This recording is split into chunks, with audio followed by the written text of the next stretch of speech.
اچھا، اردو زبان میں آپ کے کتنے مجموعے جو ہے وہ اب تک شائع ہو چکے؟ دیکھیں جی، میں اب مجھے کچھ اپنے بھی مجموعوں کے نام یاد نہیں رہتے، لیکن کم 12 سے زیادہ ہیں، 12 سے زیادہ ہیں۔ اس میں تمام اصناف سخن شامل ہیں؟ اس میں تمام اصناف سخن شامل ہیں؟ جی ہاں، شامل ہیں۔ تو یہ ہائیکو سب سے پہلے چھپا تھا، میں نے کہا، پھر اور ابھی انتظار کتنا ہے، پھر تاکہ ابد، اور پھر اس طریقے سے یہ جو اپنا رزق ہنر، رنج مسافت، اور پھر جو تازہ ترین مجموعہ ہے وہ ہے لوح مستور۔ تو اس طریقے سے کافی مجموعے میرے بن جاتے ہیں۔ لوح مستور، جی جی ہاں جی۔ خوب۔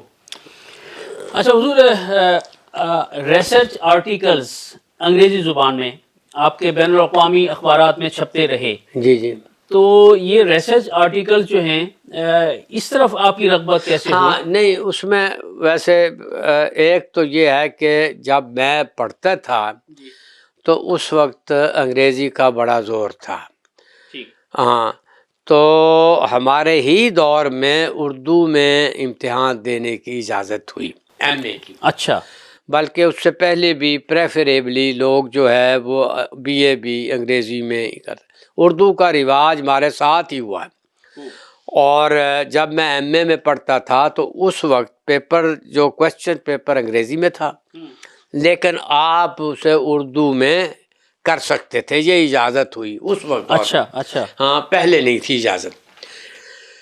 تو یہ انگریزی اس وقت ہم لکھتے تھے، تو یہ ریسرچ آرٹیکلز ہیں چند، اور ان میں بھی بہرحال میرا جو ہے وہ مسلم فلسفی والا سلسلہ جو ہے وہ اپنا ہے، تو یہ کوئی 7 8 10 کے قریب بن جاتے ہیں۔ تو یہ مختلف رسائل میں چھپے ہیں، اخبارات میں نہیں، رسائل جو ہمارے یونیورسٹی میں بس الحکمت ہے، اور یہ اس طرح ایک صوفیہ رسالہ ہے سندھ کا، ان رسائل میں میں نے جمع کر کے ان کو چھاپ دیا، ان ریسرچ آف وزڈم کے نام سے، ان ریسرچ آف وزڈم۔ اور اس میں بھی یہ ہے کہ مثلا میری اب مثلا تصوف پر بھی، فلسفے پر اور تصوف پر میری کتابیں ہیں۔ یہ پہلی اشارات فلسفہ، مقالات فلسفہ، اور خواجہ فرید فکر و فن، مقالات تصوف، وجودیت اور تصوف، تو یہ، اور اخلاقیات، یہ میرے فلسفہ اور تصوف کے والے سے کتابیں ہیں۔ جاپانی حکومت کی طرف سے حال ہی میں آپ کو ایک بڑا ایوارڈ دیا گیا، ناظرین کو اس کے بارے میں کچھ بتائیے۔ بہرحال یہ مجھے کوئی توقع نہیں تھی، لیکن بہرحال خلاف توقع یہ جاپانی حکومت کی طرف سے مجھے میرے کام پر ایوارڈ دیا گیا۔ جو انہوں نے جس کام کو اہمیت دی وہ زبان کی گرامر اور ڈکشنری اور تراجم کو اہمیت دی گئی ہے۔ میں نے جاپانی تراجم شاعری کے بھی اور ڈراموں کے بھی کیے ہیں، اور اس کے علاوہ جو ہے وہ 3 کتابیں جاپانی زبان کی، جاپانی بول چال ہے، اور یہ جاپانی ڈکشنری ہے۔ تو اس حوالے سے انہوں نے the order of the rising sun, gold rays with rosette کا یہ ایوارڈ دیا۔ یہ بہت بڑا سول ایوارڈ ہے ان کا۔ تو بہرحال مجھے توقع نہیں تھی، لیکن مل گیا۔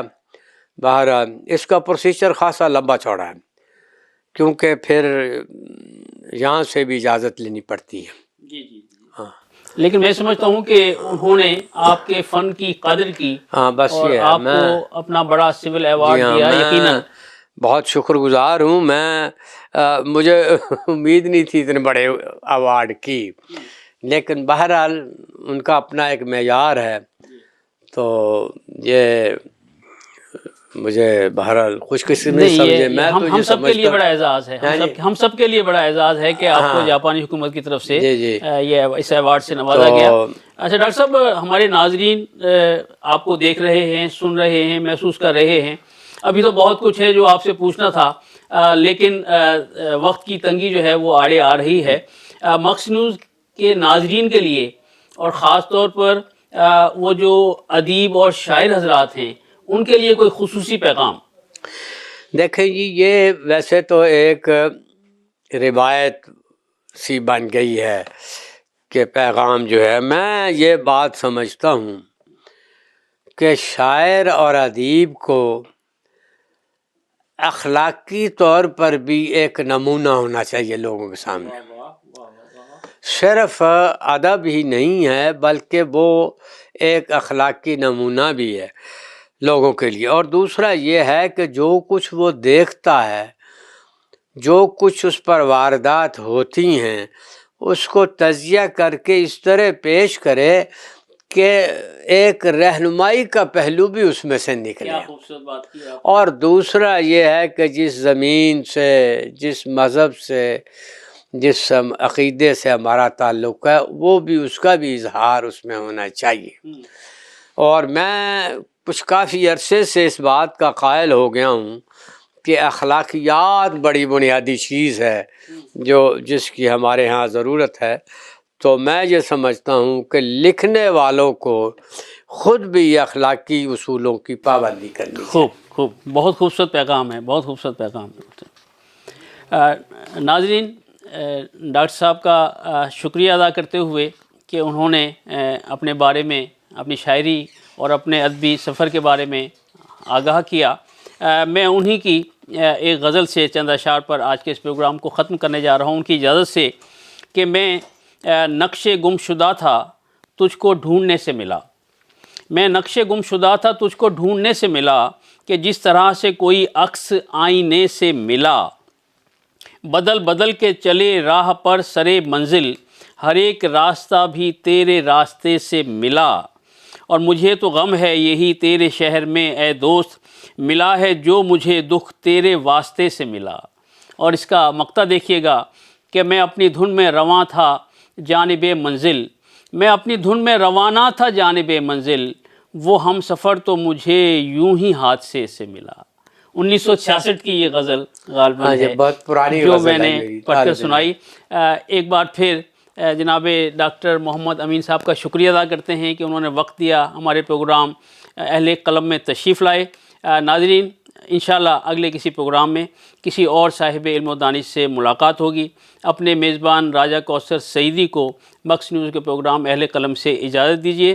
اپنا بہت خیال رکھیے گا۔ اللہ حافظ۔ بہرحال آپ کا بھی بہت شکریہ، یہ شکریہ مجھ پر واجب ہے کہ راجہ کوثر سعیدی صاحب نے بھی بڑی اچھی گفتگو کی، اور مجھے بھی کچھ بہرحال واقعات بیان کرنے کا شرف حاصل ہوا، اور مکس نیوز کا بھی بہت شکریہ۔ بہت شکریہ۔ This program is sponsored by Shama Banaspati and Cooking Oil, Viz Wash, Gulistan Property Marketing, SM Foods, Volca Foods International, and Al Ghafoor Beverages.